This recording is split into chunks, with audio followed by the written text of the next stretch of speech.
Welcome to Highway Herald, your roadmap to the latest in auto. Today, we're diving into the turbulent waters of Ford's electric vehicle division.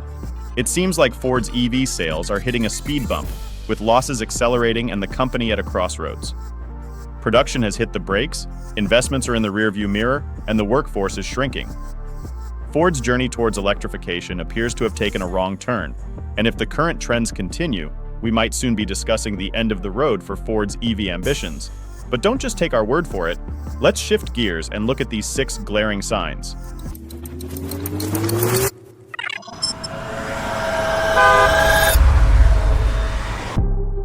Sign number 6, Ford's first quarter losses, a whopping $130,000 per vehicle.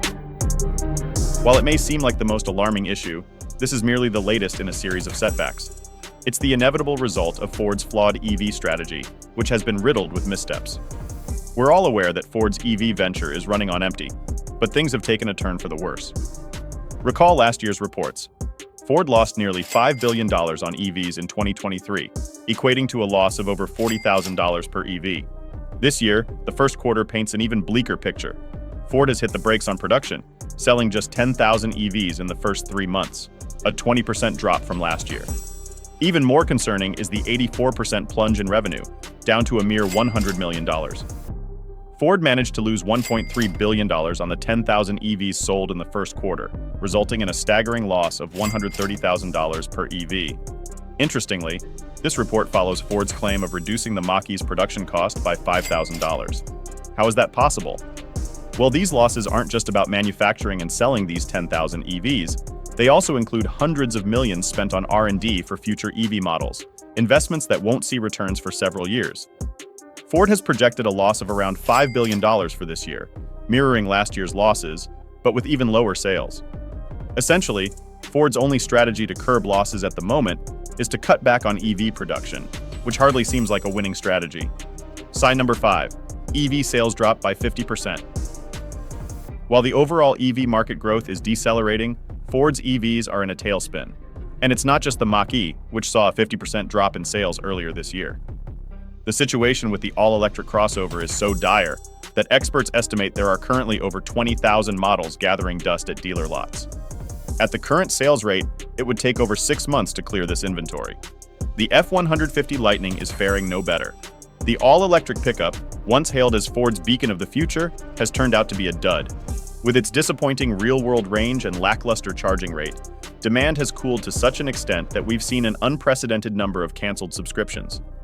Given these factors, and the fact that Ford has been hemorrhaging money on this pickup, it's no surprise that production has been significantly scaled back.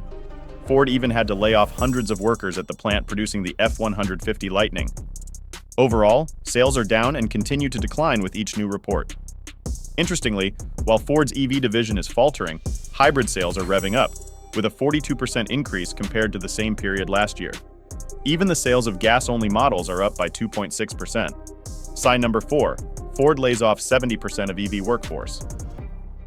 With dwindling demand and mounting losses, it was clear that the production of the all-electric F-150 needed to be downsized.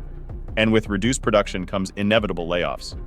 That's exactly what happened at the Dearborn plant earlier this year, when Ford decided to make a significant cut in the workforce responsible for the production of the F-150 Lightning. But the scale of the layoffs was unexpected.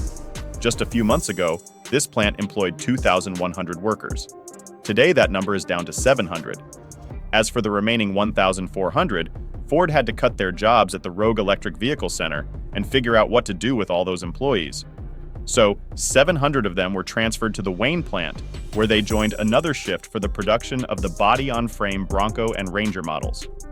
The other 700 workers were given the choice between a reassignment in Southeast Michigan and a $50,000 retirement package. Before we delve deeper, we'd appreciate it if you could subscribe to Highway Herald. Your support fuels our passion to create more content like this. Now let's explore sign number 3, quality concerns. Ford's EV sales are dwindling, and 2 main factors are to blame. We've already discussed the first, subpar performance. The second is the quality of Ford's EVs. The Blue Oval, traditionally not a paragon of quality and reliability, seems to have slipped even further with its EVs. Over a few years of EV production, Ford has racked up a significant number of complaints. Issues range from constant gripes about build quality to more serious problems like battery contactor overheating in the Mustang Mach-E, leading to power loss and even vehicle recalls. The F-150 Lightning has had its share of issues too, including instances of spontaneous combustion and recalls due to poorly designed high-voltage junction boxes. Moreover, independent tests have raised questions about the pickup's performance, particularly its max range, which drastically reduces under heavy use. This has led many to doubt that electric trucks can outperform their ICE counterparts in the near future. Sign number 2. Ford could boost profits by 50% without EVs. While companies like Toyota are enjoying record-high profits, Ford could be raking in impressive profits if it weren't for their ambitious electrification plan. The clearest evidence of this is the recent projections for 2024, which revealed that EVs are the biggest roadblock to massive profit margins. Ford has just adjusted its expected profit to $11 billion, a significant leap from last year's $10.4 billion. The reasons are manifold, from higher profit margins and the absence of a UAW strike to the anticipated growth of the new Super Duty series, and more. However, the planned loss on EVs, as we've already mentioned, is around $5 billion, slightly higher than last year's $4.7 billion loss. In other words, if Ford wasn't selling models like the F-150 Lightning and Mach-E, the profit would be 50% higher. This is yet another glaring sign that the company's entire EV strategy is a complete failure. Sign number 1. Delaying EV investments. Producing EVs is costly, and research and development costs are even higher. With such massive losses, it became clear long ago that the company couldn't continue investing in EVs at the planned pace. Simply put, the losses have grown so large that they could potentially jeopardize the company's financial stability. For this reason, the company announced in late 2023 that it's postponing $12 billion worth of investments. Officials stated that this move was necessary to conserve capital. This even included the Kentucky EV plant, which has now been put on hold, leaving its future uncertain. Ford CFO John Lawler stated, "Given the dynamic EV environment, we are being judicious about our production and adjusting future capacity to better match market demand." Ford has already announced that it's abandoning the plan to build 2 million EVs by 2026, and recent statements have been characterized by an extremely cautious tone regarding the EV future. In the meantime, more and more Ford dealers are opting out of Ford's EV certification program, which required substantial investments in infrastructure and staff training. The company even asked dealers to pause investments in this program. Ford is pushing back these financial commitments because the company wants to give dealers more time to make informed decisions. In other words, the future is uncertain, and Ford wants to shield its dealers from further failed EV investments. Thanks for tuning in to Highway Herald. Don't forget to subscribe to our channel for the latest vehicle updates and upcoming videos. See you on the next ride.